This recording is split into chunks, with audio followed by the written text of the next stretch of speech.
ನಮಸ್ಕಾರ ಸಮಸ್ತ ಡ್ಯಾಲಸ್ ಕನ್ನಡಿಗರಿಗೆ ನಮ್ಮ ಮಲ್ಲಿಗೆ ತಂಡದ ವತಿಯಿಂದ ತುಂಬು ಹೃದಯದ ಯುಗಾದಿ ಹಬ್ಬದ ಶುಭಾಶಯಗಳು. 2025 ನಿಮ್ಮೆಲ್ಲರಿಗೂ ಕೂಡ ನಿಮ್ಮ ಎಲ್ಲ ಆಸೆಗಳನ್ನು ನೆರವೇರಿಸಲಿ ಎಂದು ದೇವರಲ್ಲಿ ಕೇಳಿಕೊಳ್ಳೋಣ. ಈ ಮಲ್ಲಿಗೆ ಯುಗಾದಿ ಹಬ್ಬ ಏಪ್ರಿಲ್ 26ರಂದು ಮೆಕಾರ್ಥರ್ ಹೈಸ್ಕೂಲ್ ಅರ್ವಿಂಗ್ನಲ್ಲಿ ನಡೆಯಲಾಗಿದೆ.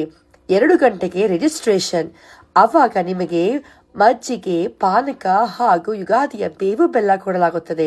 ತದನಂತರ ನಿಮ್ಮೆಲ್ಲರನ್ನು ರಂಜಿಸುವುದಕ್ಕೆ ಯಕ್ಷಗಾನ, ಫ್ಯಾಷನ್ ಶೋ ಹಾಗೆ ಹೊಸ ಕಮಿಟಿ ಅನೌನ್ಸ್ಮೆಂಟ್ ಇರುತ್ತೆ. ಅದ ನಂತರ ಕಾಫಿ, ಟೀ, ಸ್ನ್ಯಾಕ್ಸ್ ಆದಮೇಲೆ ಬರ್ಫಿ ತಂಡದ ಮ್ಯೂಸಿಕಲ್ ಕಾನ್ಸರ್ಟ್, ನಂತರ ಭರ್ಜರಿ ಭೋಜನ, ಒಬ್ಬಟ್ಟು ಊಟ. ತಡ ಮಾಡಬೇಡಿ. ಮಲ್ಲಿಗೆ.org ಟಿಕೆಟ್ ತಗೊಳ್ಳಿ.